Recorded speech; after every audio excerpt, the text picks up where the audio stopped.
I am trying to adhere more or less to your plan, in case you haven't noticed. I noticed. Yes. So, No, I figured. okay. Try it. Right. If it doesn't, it doesn't. So far it's working. Lamaisa, I want to have my frock by June 22nd too. Okay, we're on Allah Chazain. Totally shma. Yeah, he's going to get one too. We're all going to shop at the shiur for the frock. Okay. Yeah, you can rent one for the same stores that rent tuxedos, rent frocks. All right, we're on Daf Yudalf and Base. Shiur HaMazik. And an ox which is Mazik, Rishus HaNizak. This Mishnah is long, but basically simple halacha. An ox which damages in Rishus HaNizak, Ketzad, how so Nagach, if it gores, Nagach, if it shoves, Noshach, it bites, Lavats, it crouches, but it kicks, Rishus HaRabim. All these things are Mishuneh, they are different, and therefore they're Keren. Mishayin Chatzinez, they pay half damages. Rishus HaNizak in the domain of the person who's damaged. Chavitam Remenez, every time it says you pay full damages, and Chachom Chatzinez, the Chom say half nezek. Now Rabbi Tarva said, look it, my b'mokom shehekel al Hashem b'al regel in Rishus HaRabim. We're lenient vis-a-vis Shein and Regel, right? Shein and Regel are off the hook altogether, right? Rishus HaRabim meshupatur, right? And Rishus HaRabim is off the hook. Hechmer alei nevertheless Shein and Regel were strict upon them Rishus HaNizak in the domain of the Nizak. L'shalei nezek sholem, you pay full. In other words, you go by Shein and Regel, by the tooth and by the foot from 0 to 100, right? Right, you go from 0 payment in Rishus HaRabim to 100% payment in Rishus HaYachid, right? So if that's the case, Malcolm Shehechim now Keren Rishus HaRabim. Keren Rishus HaRabim is more severe. You pay 50% in Rishus HaRabim, right? L'shayin Chatzinezek, Eino Dich Nachmir Leim Rishus HaNizak, is not a Kavachomish Be Machmir, and Rishus HaNizak, L'shayin Nezek Sholem. If by Shein Regel we go from 0% in Rishus HaRabim to 100% in Rishus HaNizak, so then by Karen, we already are standing at 50% in Rishus HaRabim. Surely we should go to 100% in Rishus HaYachid. That's the logic of the case, right? That's Rabbi Tarfot's logic. So it says, Gemara, no. They answer with that famous line. Amalei said, Tayola bominadin. It's sufficient when learning something out by extrapolation, Lios kanidon, that the thing which is extrapolated is like the place from which it is extrapolated. Which means that here you're extrapolating Keren B'Rishus HaYachid from Keren B'Rishus HaRabim. So therefore it cannot exceed its source. If its source is 50%, then it itself is also 50%, no more. Okay? It's Mitzvah Tayla B'Minadin. Whatever is funny is learned out by extrapolation. Lios Kanidon, it's like the place from which it is derived, no greater than that. Okay? Baruch Hashem, the Yerushalmi sees no reason to get into this topic. Okay? Not one of my favorite ones. So, Ma'avishus HaRabim Chatzi Nezek, just Rishus HaRabim, it's half damages. Ab Rishus HaNizak, so to Rishus HaNizak Chatzi Nezek. Armalam, so Rabbi Tarfon tried to do an end run around this, and he tried to short circuit, to mix metaphors, the dialogue on that issue. He said, look, let me try it like this. I won't extrapolate Karen from Karen, which of course would require me to go by the proof, the source text of 50%. And you'll do Karen Regel. I'll learn Karen from Regel. Umayim b'makom shehekel Hashem Regel b'Rishus HaRabim. We're by Shein Regel, which we're lenient b'Rishus HaRabim. Chmir b'Karen. We're lenient. We're machmir by Karen. Right? Shein Regel Rishus HaRabim is 0. Karen Rishus HaRabim is 50%. Makom shiur aleim, a place where you're more machmir, when in Rishus HaYachid, that Rishus HaNizak, that the Shein Regel pays 100%. El Dishamer Karen is not a kabachar, the word machmir by Karen, and Karen must pay 100%. So he basically did the same thing, but he tried to do the end run around them by starting it not from Karen itself, but by starting it from Shein Regel. It's really the same idea. And they called them on it. They said, no, it's still the same thing. Amar Lo, they said to him, get dial-up on Minadin Lios Kanidon. ultimately, you're learning out from the halacha in Rishus Haniyah, the halacha of Keren, and therefore, Ma'abin Rishus Harabim Chatzi Nezek, Rishus Rabim it's half a Nezek. Hab Rishus Hanizek, so to the Rishus and the person who's damaged, also Chatzi Nezek. Okay. Couldn't they just say Karen pull out from the hat that's You know what? Karen? I mean, didn't we? There is none. Karen Rishus Harabim Yochid, there is no halacha Moshe Misirai. You're assuming there is one. Who says there is? What did we have a few days ago? That was Troros. Which is form of... It's a form of Karen, but here it's about Karen itself. That's a subsidiary of Karen. The question is Karen. No, but we don't know. No. Certainly written. We don't know about Troros and Rishus Hayach. We never discussed that. We only discussed Troros and Rishus Harabim, not Troros and Rishus. Says in the Mishnah Gemara. Now this Gemara does not apply to this Mishnah. Rabbi Yochanan said no. To Rabbi Tarf, I have to tell you what Mishnah applies to. It applies to the Mishnah at the end of first parak. Mishnah at the end of first parak had the identical Gemara. Parak Aleph Mishnah Dalet. There it said that shiur amazik b'rishus hanizak is nezek sholim. With shiur damages in the private property, it's nezek sholim, right? So it says Gemara saying it says there on Rabbi Yochanan to Rabbi Tarfani. That Mishnah is Rabbi Tarfon. The Rishus Hanizak, Rabbi Tarfon, or Nezek Sholim. Rabbi Tarfon is one who says that there's Nezek Sholim in Rishus Hayachid. Chachamim Chatzi Nezek. Chachamim say there's a Chatzi Nezek, only half Nezek, not full Nezek. Okay. So that Mishnah over there it says full Nezek is Rabbi Tarfon. Adam or the other. A human being is always more. Ben Shoygei, Ben Mezid, whether he's unintentional or intentional. Ben Air, whether he's awake, Ben Yashin, or sleeping. If he blinds his friend's eye, and he breaks his friend's objects, whether it's mazid or shogeg, Rishai Nezek showing full damages must be paid.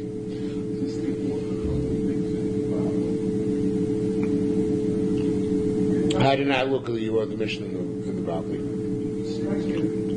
Scrubbers like used to always like throw each other in shiur. I don't know law, but or ben Yoshid, ben Moed. There could be. It's a Bava Kamma with a check.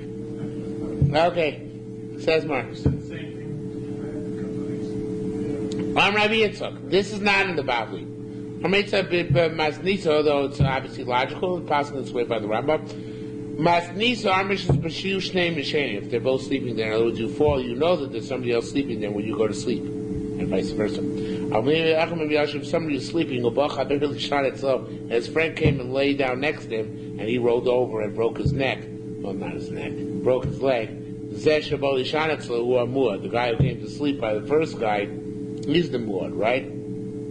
The first guy's not muad, he had no idea. So you have to have some knowledge of what's going on, and in order to become a muad. But if you were totally innocent and somebody else came and laid down next to you while you were sleeping, then you're potter, and he's the guy who's chayav, which makes a lot of sense. You don't like it? Well, in terms of what? He's not. The person he is not. What he is the one who's negligent. Right. That's the same thing as more. Oh. That's what I'm saying. The term muad, as we normally use the term muad, it really doesn't refer to negligence. Yeah, it means, but right. Okay, that's fine. It means that the person who owns the ox has to safekeep it.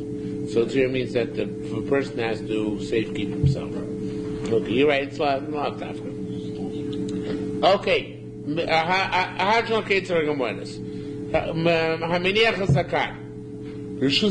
You put a jug down Rishus Rabbi. Somebody else came and stumbled against it. That he broke it. He's potter. Not only that, if the guy who stumbled over gets damaged because he stumbled over the jug, the owner of the jug, right, he has to pay. Says Mar, now I'm going to learn this Gemara like the Escorial manuscript, which means I'm going to change one word consistently throughout. Okay? The way the word changes is ve'ein derech li'od, ve'ein derech l'adam lahavchin b'rishus harabim, not la'nichon. Okay? And there are a couple of people who change similar ideas, but some people leave it the same, and there's different meanings. So I'm just going to learn it consistently. And that's a question. Says the Gemara, why does he not watch out where he's going? It should be his responsibility. He should look out and not hit the pitcher. Let him go around. So don't people to check it out? Rav Amar b'mamale es kol reshus harabim. Now again, I'm explaining this according to my interpretation based on this manuscript. It's not necessarily the only interpretation, nor necessarily the right interpretation, but I like it, so I'm saying over. Rav said b'mamale es kol reshus harabim. The only time people pay attention is if the entire reshus harabim is full of jugs. They notice there's nowhere to go. Okay, this is not like the Bavli, by the way.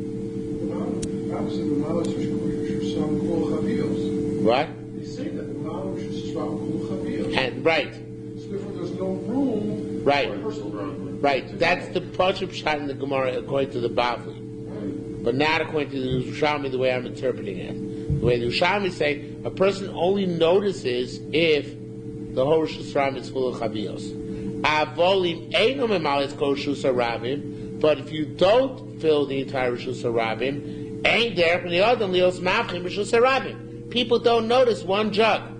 They notice many jugs, but they don't notice a lot of jugs, which, as Reb Meir correctly pointed out, is the converse of the Bavli. The Bavli says you're not chayiv if you put down one jug, because you should have gone around. You only chayiv if you put down a lot of jugs, because then he had no way to go around. The Yerushalmi is lehepech. The Yerushalmi says if you put down one jug, then you're not chayiv because you should. Then you are chayiv because he wouldn't notice it, right? If you put down a lot of jugs, then you're not chayiv because he would have noticed and made sure to make arrangements to have gone around the many jugs which you left there. Okay? So it says Mar Shmuel says, Omer Malis Kol Reshus Harabim. Either when you fill the entire Reshus Harabim, then a person notices, or when the jug is around the corner. Now here too, according to the Bavli, means when the jug is around the corner you don't know to watch it. Right? Because you can't see it. No, but I'm explaining the exact opposite. That when it's on a corner, you're careful. Because as you go around the corner, you make sure not to hit the jug. Because when you're walking straight out, you don't notice a jug in the middle. But when you're turning a corner, then you pay more attention. Right? When you're driving, same thing. Right? You pay more attention when you're about to make a turn. Rabbi Lezer argues. He says, "Fafilu einam emale kol Reshus Harabim." Even if you don't fill the entire Reshus Harabim. The Vilna takes out the next few words are redundant. There are a couple of redundancies here. So skip a line next to the next afilu. Va'afilu ain't in a surah karen service. Even if it's not a corner, ain't derech me'odam lios mavchim b'reshus harabim. Does a person not pay attention? Of course, a person pays attention. A person's not an absent-minded professor. A person sees there's a jug in front of him, right? A person, regardless of whether the entire Reshus Harabim is full or not, regardless of whether it's around a corner or not, a person's careful. So, L'maisa, he argues, and he says, Derech me'odam is lahavchim b'reshus harabim, no matter what the situation is. So, L'maisa, according to him, it comes out that it's not clear exactly what our Mishnah is talking about when it says that you're chayiv, right? That you should have walked around. So, it's not, he basically leaves it difficult. There's no real answer, according to him, as to what exactly is going on. Anyway, it's interesting is they leave out here in Yerushalmi, they leave out the fundamental idea of Shmuel, and the initial question with the Mishnah, Pasuk Makavach, inside the fungus. Yeah, we just bought. Well, the Mishnah doesn't bother with things like cotton chavis. We don't do. Yerushalmi doesn't bother with that. Yerushalmi doesn't want Mishnah that way. But which state of Shmuel you're referring to?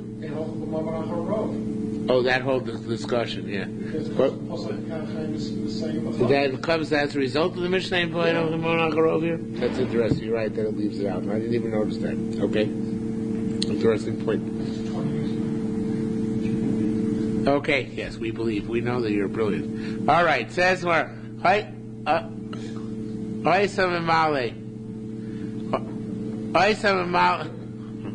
I assume I wasn't meant to hear that, so we'll just ignore it. If the entire Reshus Harabim is full. Now, this is a pretty cool case. The entire Reshus Harabim is full. Imitilena mikan bitnena kan. Nasabor. This is pretty neat. The entire Shazram is full, okay? He's got to pass. So what is he going to do? It's a technical issue. How is he going to get from point A to point B?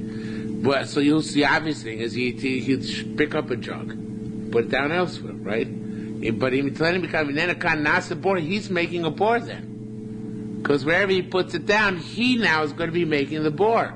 This innocent passerby who just wants to go through, he's going to make a bore whenever he moves. So what does he do? He should take a stick and break the jug which is in his way. It's an amazing concept. Okay? I'm not sure why the Yerushalmi is not concerned about the pot shards going in and being mazik people. The Yerushalmi never does that. He's not concerned with that. He says either he should take a stick and break it, or Yarvel should walk over and finish nishbra. If it breaks, it breaks. Alright? Now the Yerushalmi does ask on this breaking with the stick, but not what I would have asked, right?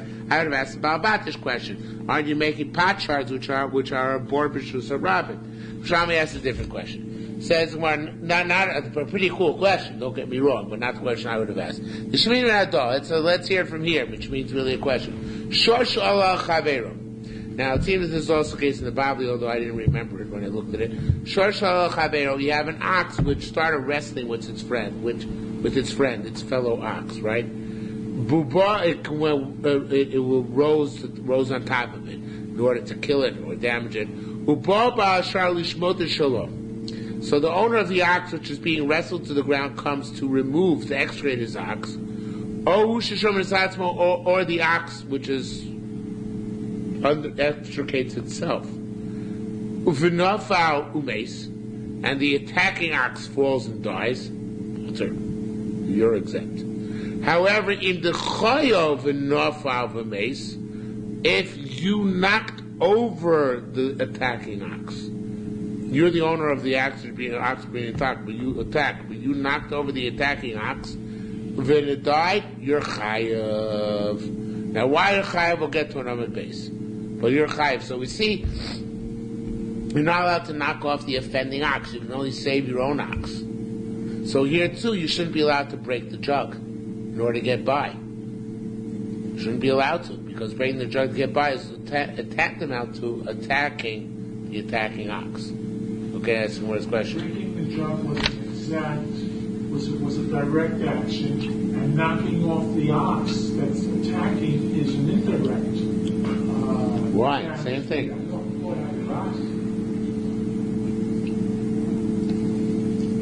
Pulling out your ox is indirect, and that's okay. Knocking off, pushing off the offending ox. It's the same as like breaking the jug. If that's also, this should be also. Now, the Ritbah says that this Yerushalmi is discussing the issue which the Bible doesn't get to in any way in as much detail, called Ovid Inish Din Avshek, and a person go and perform vigilante justice on the cod or on the pitcher or on the attacking ox. That's what it is, vigilante justice, or the Ovid Inish Din Avshek. We're going to get to that later on. A few more lines.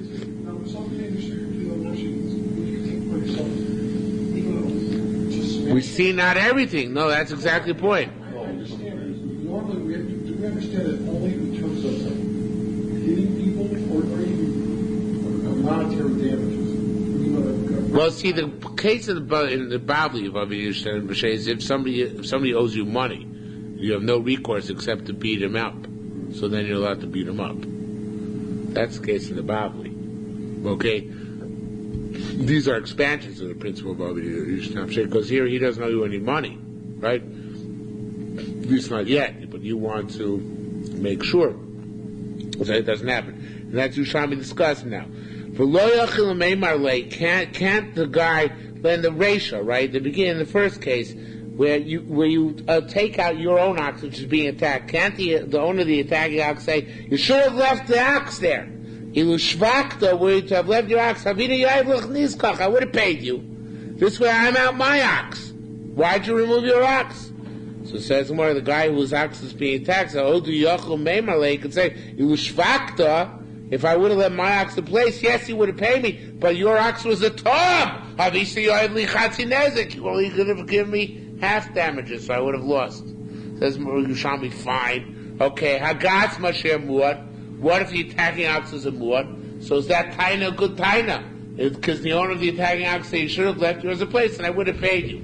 Says Yerushalmi, very realistically, especially considering modern American society, no. The owner of the ox which is being attacked says, Lo kol mimcha, you do not have the power to demand of me that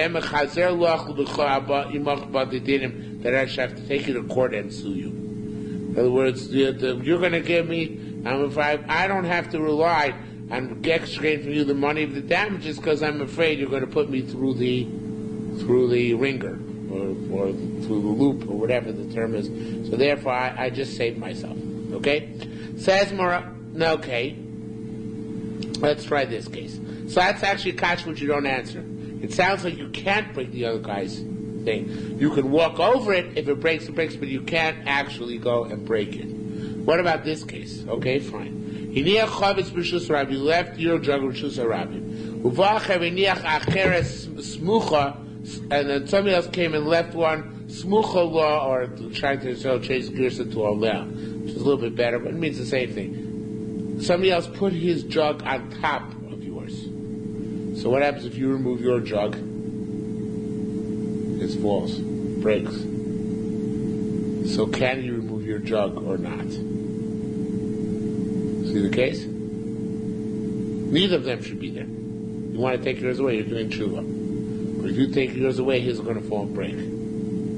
So what's the story in that case? So it says the Gemara,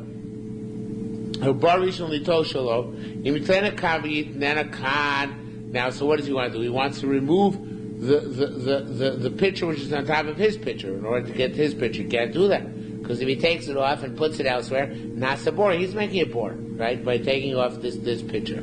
El itos hamakel, so same thing, you should take a stick, bishberena, and break the one on top. Or the Shaitan so changes the next words, Yavro led to Yishmot Shalom B'Tachteh, he should extricate his from underneath. Nishbra, the top one breaks, it breaks. Now, if he's picking up someone else's picture, is he making a kinyan? That's what the Gemara is doing. So he's taking possession of... Certainly that when he puts it down becomes his board. Yeah, absolutely. Even though he has no intention of making a kinyan, he's only moving it from one place. Yeah, it doesn't matter. Because to put something down Shus Rabbi automatically makes you the author of that nesek, whether you own halachically or not. Okay? So says the Gemara, Nishmina Minado. Let's try and prove from this of a different case. Now,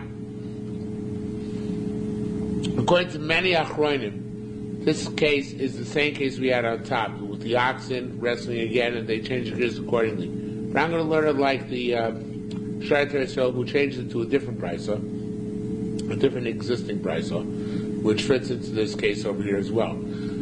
So it says, Mishiminator, sure, it should be instead of Sha'olah Chavero.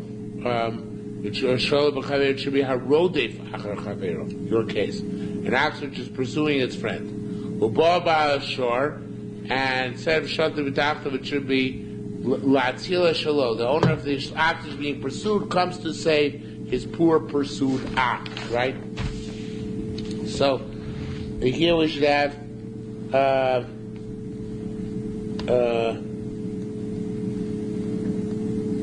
Rimat Shalo, Imat Shalo, Allah, it should be Al Shalo, the Chov. If before the pursuing ox got to your ox, which is being pursued, you push it off, right? And Vinova Mason had died, parts are exempt. Or if the attacking ox is already on top of your ox, then the Chov Vinova Mason, then you push him off and he dies, Chayav, then you're liable.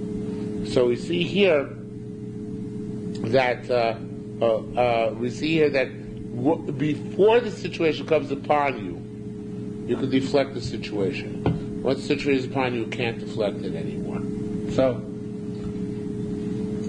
The safety here is you can't break the other guy's picture in order to get to your picture. Because his picture's already on top of yours. You can't do that.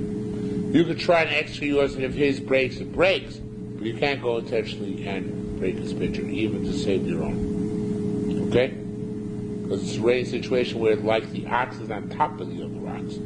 You can't kill the offending ox. Now, the Or Yosher goes through this, and he says the Pnei Moshe does too. The Or Yosher explains a little bit more. Why is this? The ox who's on top of your ox is still a payday. Why can't you kill him still at this point, right? Yes. So there Yosher says something very simple and elegant. He says, you become a mazik. When you kill your animal is being pursued by another animal, then that animal has a din of roidif, yes, and you can stop it. But the moment it's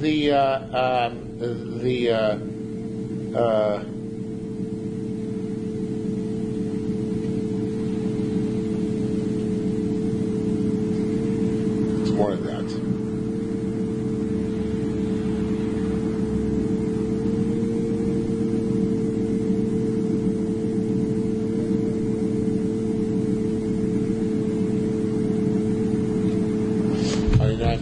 I see. I don't like something the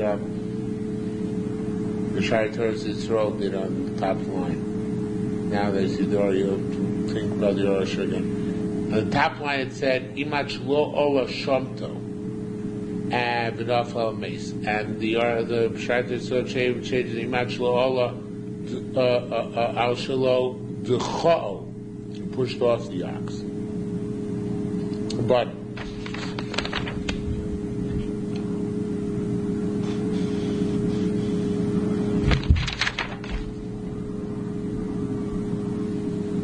He is right.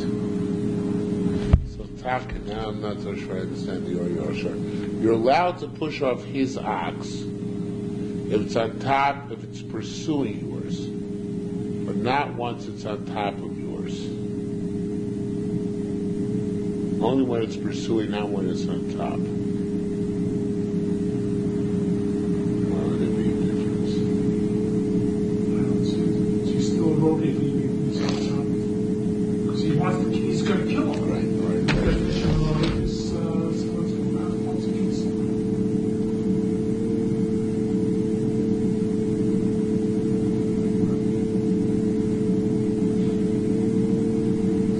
so the Pnei Moshe explains, he says, in this case, in the case where the other guy's ox already on top of your ox, so the damage is already has occurred, at least it's begun. So now you can't, for some reason now I don't understand it as much as I thought I did. But now you can't intervene on the other ox's cheshbon. That makes you a masik. If you're trying to protect your ox from a nezek, then you can intervene. But if you're trying, because that's called hatzolah, but if you're trying to, once a nezek has occurred, to separate it by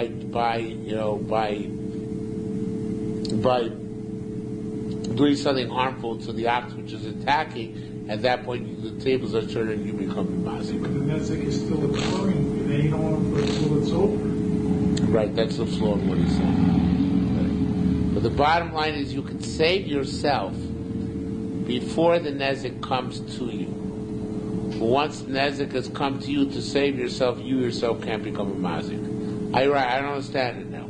I thought I didn't understand it, but that is what they say. I'm parroting what this Torah is. Okay, and the Gemara gives out a couple of other examples of this. Amar Yisrael says, "V'tishmei nekadurayus in the same case. You see a canal coming, and it's coming into your field. If the canal, which is a tidal canal, right? If it hasn't yet entered your field, you can divert the waters elsewhere, even though you know it's going to flood somebody else's field, because you're not being mazik, you're just saving yourself. However, once the water entered your domain, you can't divert them elsewhere, because in that case, you are actually being mazik biyadayim. Same principle. You can, before you're trying to ward off hezek for yourself, because it has the reach itself. You can do it even if somebody else will suffer as a result. But if you've already been attacked, right? In that case, to ward it off somebody else makes you the mazik. That's not okay. Is that at all clear? Yeah, because it's already in your Rishus Harabim. Your Rishus Harabim. Right. So once it's in, you've made a opinion on it, so to speak. Yeah. And therefore you can't say that's right. That's what we're saying. Right. Similar idea. No, it doesn't answer. It doesn't answer the question. Ahein kreso argira. It's supposed to be one word according to the oracle here on the bottom. There's a certain very unfair tax, a very large tax. Ad lo yese, before the tax is imposed. Ahein kreso argira. As lo till this tax is imposed. Shari meimar. You could say pollen of it idite. You could say, well, this guy makes a lot of money, this guy makes a lot of money, I don't make a lot of money. That's called deflecting, even somebody else's cheshbon.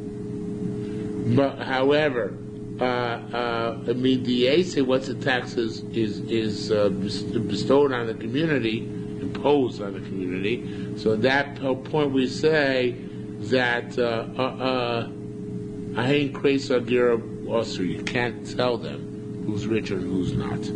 Because before the assessments are made, you can save your own money. But once the assessments are made, by saying, well, look at them.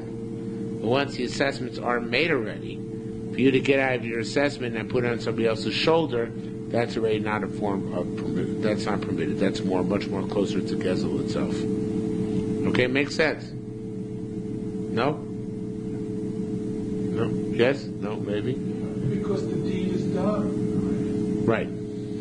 It's over. Well, you haven't paid yet. No, but the edict is... right. Once he says it's like the water's already entered your field. So it's part of your persona, part of their personal liability. Similarly, somebody who's in charge of quartering soldiers. Before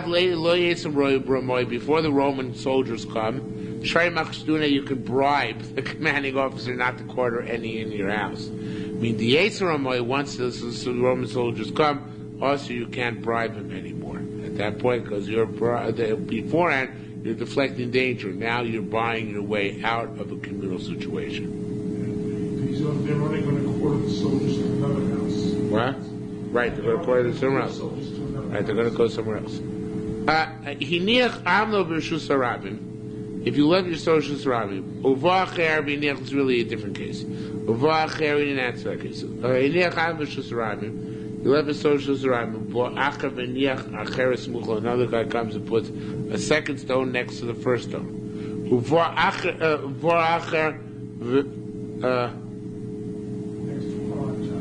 It doesn't matter.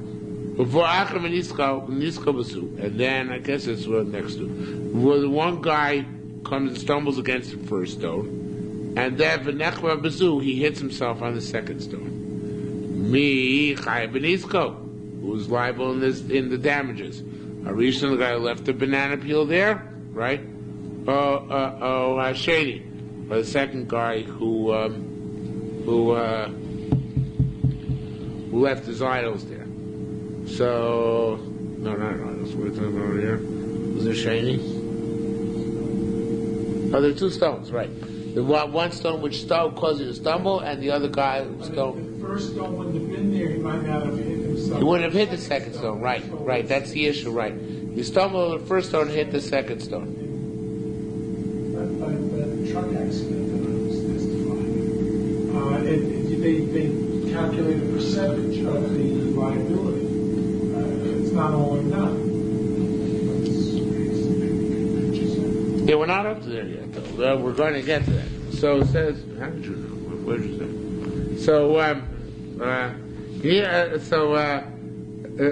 Michai Bizko, Rishon Shei, Shmir Minado. Oh, I guess you can, okay, never mind. Shosh Dol Chaver, an ox which pushes, this is also involving, an ox that pushes his friend, Nuffle the bar and it falls into the bar. Baal Shor Chai, the Baal Shor which did the push is Chai, Baal Bar is Potter. Right, his bore would not have been hit unless the ox was pushed. So here we'd be say the guy who left stone number 1 is the guy who's liable because he caused the guy to fall on stone number 2.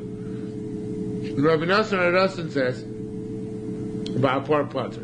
Rabbi Nosson Rabbi Muad, if the ox is Muad, Zeno say Mechta, Zeno say Mechta. The Baal Shor and Baal Bor each pay 50% because they both contributed. If the animal is a Tam, we don't know who since it's ultimately somebody not true is responsible, then Baal Bor no such Shnei Chalakim. The owner of the board gives two parts, which is 2/3, I think.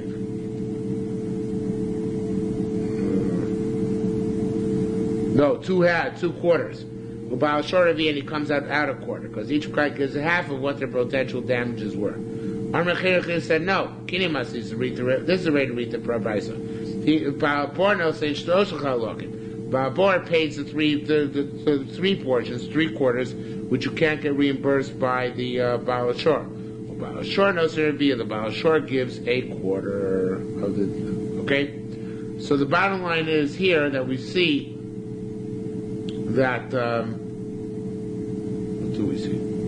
Forgot. What do we see here? Well, what? It is prorated, yeah, but we wanted to bring a riot from 2 stones where you fell over one and hit yourself on the other. I'm not sure if there's any clear-cut evidence from here. You say 50%. What? You said 50%, but that was for the shore falling into the water. Yeah. So isn't that the same thing? Well, that's the question, whether you extrapolate back or not. Sounds like there are 2 stones. Each stone is 50%, then the other stone is 50% like. That could be. All right. That could be. It says in our front, in near Chavna Rishus Rabbi, a guy left his stone Rishus Rabbi.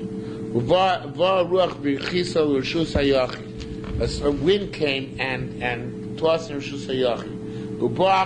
But somebody else came and stumbled over it. Now, according to the Pashup Pshat, somebody else stumbled over it in Rishus Hayachi. But the Meich HaMayim goes nuts in this. He says, in that case, for sure you're potter. Because you didn't leave anything in Rishus Hayachi. Why should we chai just because the wind pushed it around? It may have the wind pushed it around and Rishus Hayachi from place to place, but not Rishus Hayachi. Rishus Hayachi is up in his potter. So therefore, he actually changes the gears on here. And it says in the Meich HaMayim that it should say here,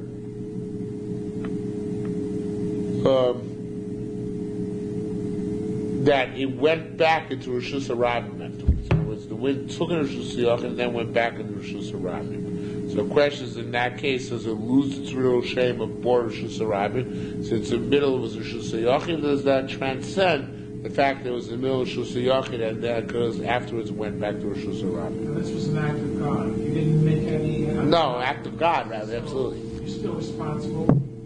Not if it's a Rishus Hanizak, though. Right. But even if it's now Rishus Harabim, after it went to Rishus Hanizak, it went from Rabin to Yachid back to Rabin. So he didn't. Did he make a Anocha on that? Make a kinyan on it? Anocha Shabbos. Yeah. Did he make a kinyan on it when it went in his backyard, even though it was a Pashas not. No. You don't need a kinyan on the board. The chayav board, even you don't own it. Okay? The contrary, an owned board you're probably not chayav for. It's only a board which is owned. Okay? So they even so said because an own board is usually no Rishus Hayachi, where you're not liable for anything. In any event, the Gemara doesn't answer this. The Gemara asks another question. Well, actually, Gemara says, "Ma'ashir Chayv Nitzchei live in this." Now, in Niach Aviv, so I have no. If you left the stone Rishus Harabim, a public domain, but somebody else came and tricked upon him, v'tizol Rishus Hayachi, and it's spewed to Rishus Hayachi. And again, according to Meich HaMayim, it has to come back into Rishus Harabim in this case. But here, it didn't get there by the wind, but rather the guy who stumbled upon it kicked it into Rishus Hayachi, and then it came back afterwards. So what do we say? Ma'ushir chai benisko. So it's a chai nezek in this case, right? So it's more by B'yochanan said, "Iniach avno sakinu maso b'rshus harabim."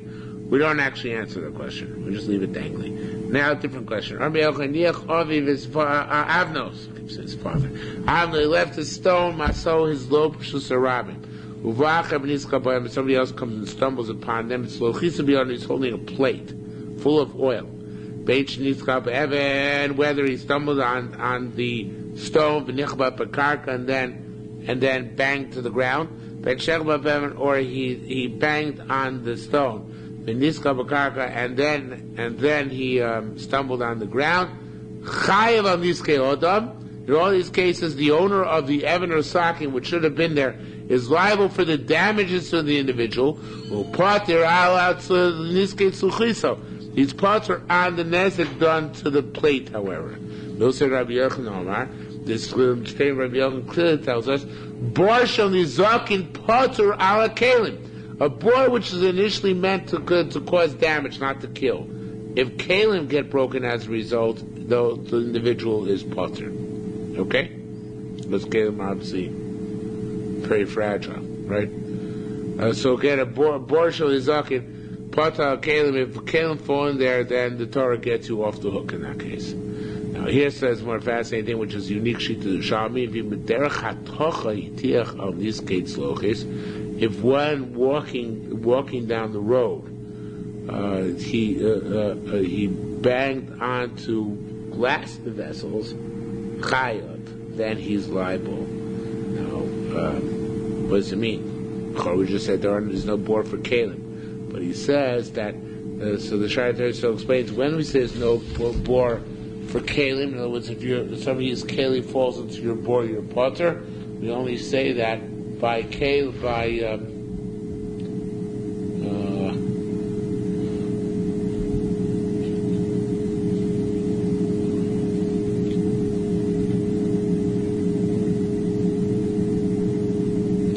it's a bore in the ground and you fall into it. But if it's a bore which is coming at you sideways, so then in that case the Sharet Yisrael wants a taina that the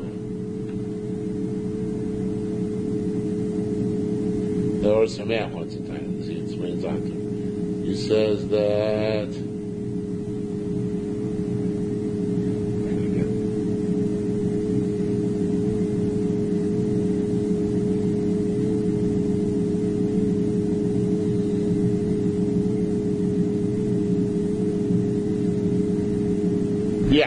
the person who owns the rock or the load wasn't mafkir it, so it's not a bore. When is it a bore? If you leave something shusarayim which you're mafkir. If you're not mafkir it, it's not yours, right? I mean, if you are mafkir it, that's it, right? If you leave on that side, it's clear to us you want to come back and take them. That's not a classic case of bore. So then, in that case, if the guy falls, so then as a result of hitting the Avno Sakina Maso, it's still considered to be parameters of bor. But if the guy walks by somebody else's Evan Sakina Maso, and he gets damaged as a result, which is the case which we're talking about here, Derech HaTocha, so then Chayav, because that's not considered to be a bor, then your protruding object which broke his plate is considered to be like an extension of yourself. So it's an extension of yourself, so therefore you are chayav for what occurred to him. I'm not making myself clear, am I? Okay, if I walk by, if there's a stone on the ground, right, and I stumble over this cord, right, I stumble over this cord, so if this cord was just an isolated cord left on the ground by somebody else, that's a bor b'shus harabim. But if it's my tape recorder over here, and I want this cord strung here, and somebody else goes across it and breaks b'derech hatocha, not b'derech nefila, by hitting it, not by falling afterwards on the ground or something. So then this is like an extension of myself. In that case, I taka pay the nezek. Okay? In the case where it says to myself, I'm chai, and we don't say the p'tur of kalim in a bor. The door of kalim in a bore is only a bore which is in the ground, not a bore which you walk by, which obviously clearly represents something which this person wanted to safeguard. Okay? It's a little bit choppy. I thought I understood it better when I prepared this morning, but I'm not so happy with it. Okay. Says the Mishnah further.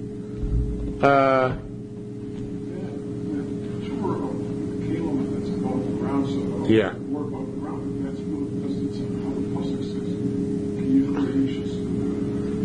Sure, v'nafal shama shor chamor. That's true. That's a good point. That's from Russian apostle. It's like that. It's a good point. Okay, halacha base. Nishbar karab shusarabim. Your jug broke in shusarabim. Vuchlok and have water in it. Vuchlok echo b'mayim. And somebody, what's the word? Slipped. Thank you, on the water. Oshloga b'chaser got damaged on the shards. Chayiv, you're liable because you should have removed it immediately. It depends if you had a tent or not. Now, miskavin means you wanted to reacquire the broken pot shards and water after your fall. Then I say you're chayiv because it becomes mamon. It becomes your intent to acquire it, even after the onus. But if you had no covenant to reacquire it, so when you fell, that was an onus. So when the jug fell, that was an onus. So therefore, that's not a reason for you to be chayav. Okay, if it's onus, you're not chayav. That's what he's saying. It's still negligence. What? It's negligence whether you want to reacquire it or not. You spill the water and someone slips. Yes. So, aren't you chayav for negligence? No, because the Moshe says, "Rabbi holds niskas la posheh yisonus." By the time he hits the ground, so he's lost the kalim and the water. They're no longer his. There's mafkadim, so therefore he can't be chayav anymore. And that he can suffer in technicality. Since his fall was unintentional, so therefore anything afterwards doesn't count as well. Okay, it says in my lesson of Shasta feel nechlakur. Bless says the machlokas Rabbeinu Rabbanan is only at the time of the fall. Avalachan the field, but after the fall, kol ha'mamoidish chayav. Everybody agrees that he's chayav. The what? Afterwards, he had time to clean up, but he didn't clean up, so he's chayav. That's what you want to say, huh? Okay. Amar Yochanan said, "Bein mishas field, ben lachan field he machlokas. It's a machlokas no matter what." Meitzi Rabbi Yochanan, Rabbi Lozer. Rabbi Yochanan said, "Lozer, I understand you. In mishas the field potter. If while you're falling, your potter, you're not potter certainly after the nefila, right? In other words, you said mishas field nechlaku, right? That there's a tzad there to say potter. Only after the field, you're definitely chayiv. How can you say that according to the opinion that holds your potter when it's falling, then afterwards you're liable again? How do you have such a concept? It doesn't make any sense. Once you lose the chiyuv should go away. Okay? I'm saying the opposite. I know you're saying the opposite. Says the Gemara, it should say here, Amarle. Rabbi Lezer smiled like this. But Lama Pater B'Shas feels like a rhetorical question. He's asking, you ask me why I'm Pater B'Shas, why I'm Pater B'Shas Tefillah? I'll tell you. And here the Shaitan so throws it in, Mibnei Loni Skabin Lazik. It's not his fault. Because he didn't have in mind when he was falling to damage, right?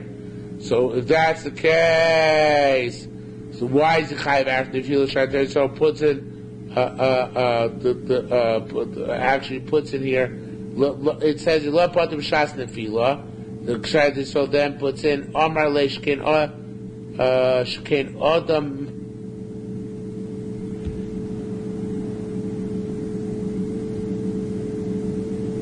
It should be. I'm sorry. V'lo pater b'shas Omar le v'lo pater b'shas nefila.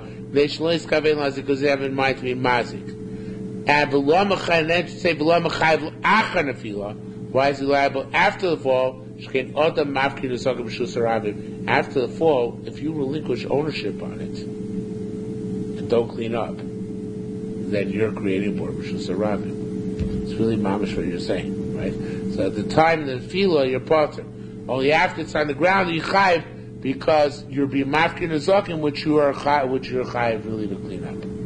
Ismas isim b'sayadein, visas isim b'sayadein. Those are Messiah. There's a brisa. It's really the same brisa, which can be construed to assist both Rabbi Yochanan and Rabbi Eliezer. The Tanya says, amazing, very strange brisa. Mechamayim literally I shouldn't say literally, but he almost tears out his head his hair on this one. The Tanya says, it's totally out of left field. If a person leaves a stone and a zoshus rabim, and somebody else comes and stumbles against them, potter. The owner of the evidence and the master is potter. Yoshua gave the Jews the land of Israel and the condition they could put their stones and loads down Rosh Hashanah. So this is crazy. When says, what? It's against everything we learned till now. You can't leave your evident master Rosh Hashanah. What kind of business is this? Where's this brisa come from? So he says it must be that this brisa means you can temporarily put a stone and load down in order to re-shoulder it, even Rosh Hashanah. But if you don't re-shoulder it immediately, that's a problem. So on that, Yutaka should be chayiv. Yeshua came and said, let's be lenient about this. If within a reasonable amount of time he re-shoulders the stone, even if it's not with great alacrity, he remains potter. Okay. Now here, this is a riot both to Rabbi Eliezer and Rabbi Yochanan. Well, how's the right to both Rabbi Eliezer and Rabbi Yochanan? So it says the reason why you're potter. If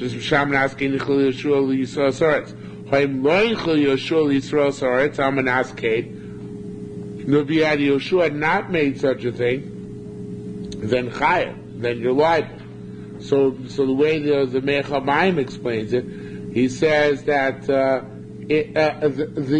din is like Rabbi Yochanan, because Rabbi Yochanan says that even after Nefila, there are those who say you're potter. But the svara is like Rabbi Huda, because like Rabbi Eliezer, because Rabbi Eliezer is the one who said that no. For sure, once it fell, if you didn't clean it up, you're chayiv. So that was the svara, that if you didn't clean up on it, it fell, you're chayiv. That was the svara until Yeshua came. Once Yeshua came, he says, even if you didn't clean up, at least not right away, you're still potter, right? Because you didn't have in mind to be mazik when it fell down. So the Maisa, this machlokes, this brisa reflects the svara of Rebbe Eliezer, that logic indicates you're chayiv for the potsherds broken on the ground, and reflects the din of Rabbi Yochanan, that you're not chayiv necessarily for potsherds on the ground, because you're sure pottered, right? And therefore, as long as you didn't fall intentionally, you're pottered from the potsherds left in the ground afterwards. Okay? So it's an amazing thing. On my side, I'm not sure if you're sure pottered, so why, the problem question is, what are we talking about the whole time? If Evan Sakinu Mas, you left your Evan Hashul Sarabim.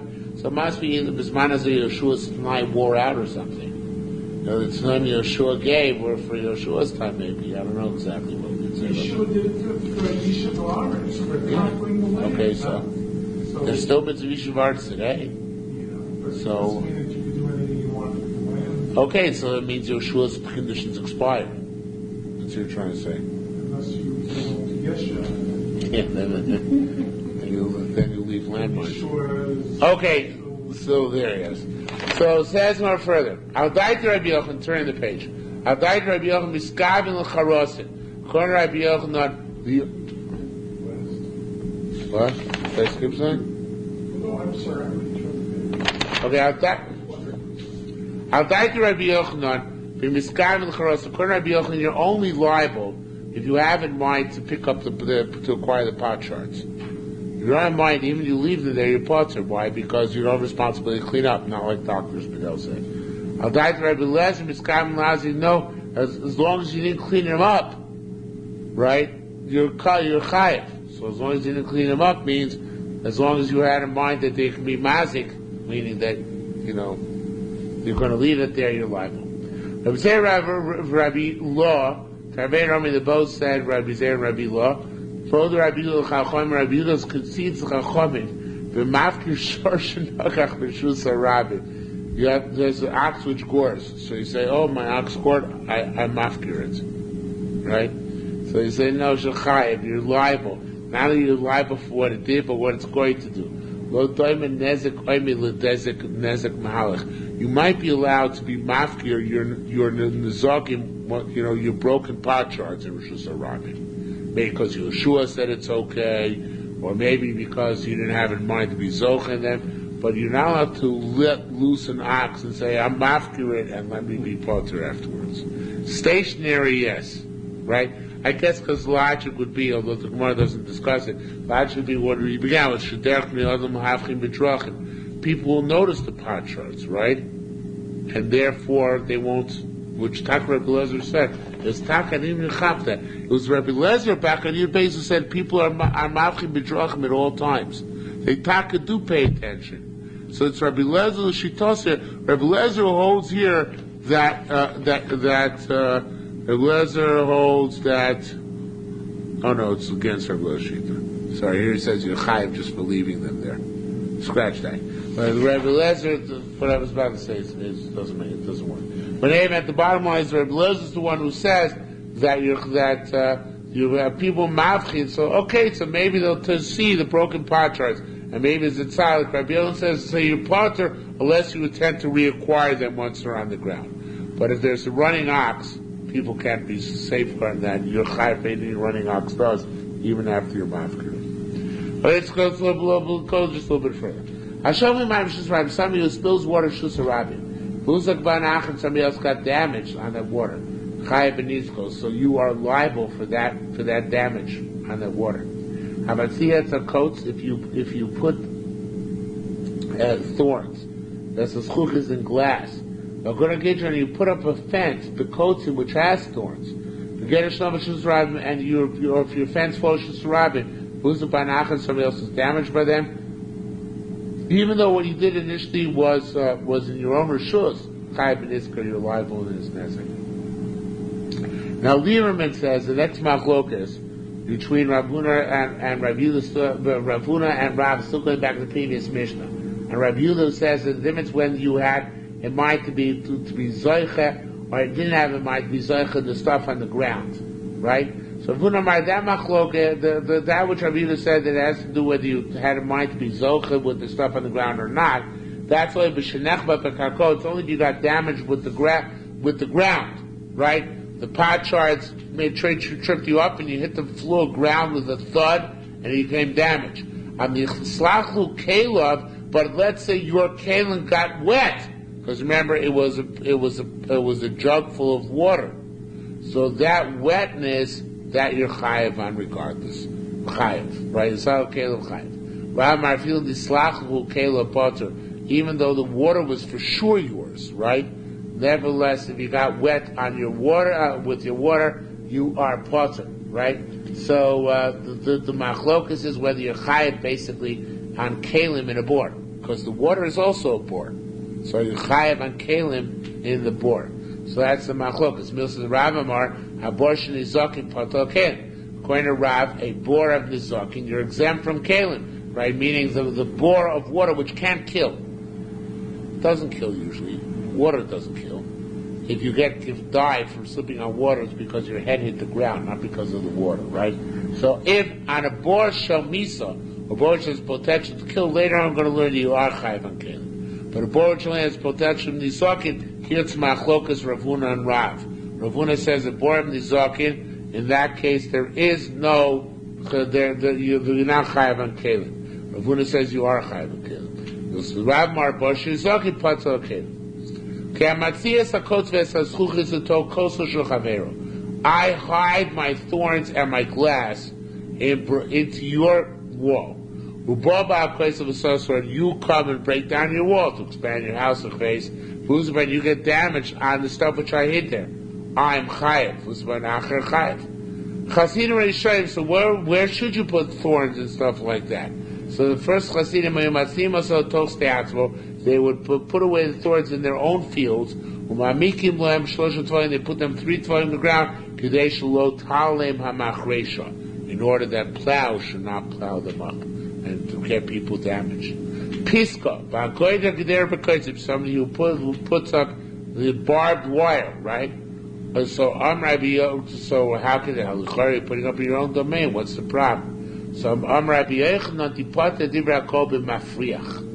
so it's when you put put him out and they jut out to the Rishus HaRabim. So it says Rabbi but why would say you jutting out the Rishus HaRabim? Maybe it's even on your own domain. But let's say it's Rabbi Yossi Damru said Tafi Yudaram Av. Shlosha Shein Smuchlim, it should be Rishus HaRabim or Rishus HaRabim. The three things which even if they're only adjacent to Rishus HaRabim, it's if they're damaging Rishus HaRabim. One of them is like a barbed wire fence. It's like damaging Rishus HaRabim, even though it's just adjacent. So he said, you could let that way. But Amalei said, Umad Bishloch, what do you care? Why is it by you? Dikar Rabbi Yochanan, Meimer L'cha. Now that we have Rabbi Yochanan, Tipar L'cha, Tipar Kol Mafriach. That's Rabbi Yochanan. It's where you make your fence jut out. Our barbed wire fences were at the top. They slant out. So that would be this case over here of Divrei HaKol. If somebody came and impaled themselves in that barbed wire, you're chayiv because you were mafriach. If it's a direct up and down fence, so that would be a machlokas. Rabbi Yossi, Rabbi Yehuda, and Chachamim, where they're a fence adjacent to Yerushalmi, which has the potential to be mazik, I'm chayiv on or not. Right? If I built in my rishus. But if it's slanted out, then everybody would agree that I'm a chayiv. Okay? For God the Shnava Rishus HaRabim, and a fence which fell to Rishus HaRabim. Right? Vote Shem Yerish Lagish Amad Rai Meir is going to be Meir. Right? Meir Kol Mazik Shalona Asay De Maisa, even though the mazik didn't happen through a maisa chayav. In other words, if a tree fell down, and Rishus HaRabim, it told me, it's your tree, right? It was in your yard. Fell Rishus HaRabim, this is the way it's in the Bavli. And they said, listen, remove the tree. He didn't remove it by the allotted time, you're chayav for the damages wrought by the tree. Even though you didn't fell the tree, but they gave you a warning. A similar thing, the Bar Yash brings down, Gemara beginning of Bava Basra. The mayor says, if you have a vineyard, between your vineyard and your friend's wheat field, there's a fence. And the fence falls down and you don't fix it, and you leave it that way, so eventually you're chayav because of the kilayim situation. Same idea. They gave you time to fix it, you didn't fix it, you're chayav. That's our mayor's shita. Okay, now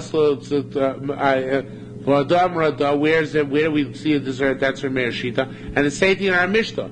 If your fence fell into Rishus HaRabim and you left it there and didn't fix it, you're liable.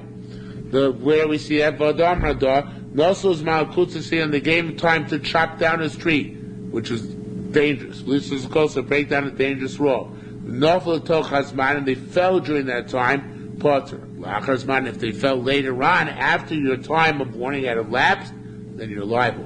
Kamei Azman, what is the amount of time you get warning? 30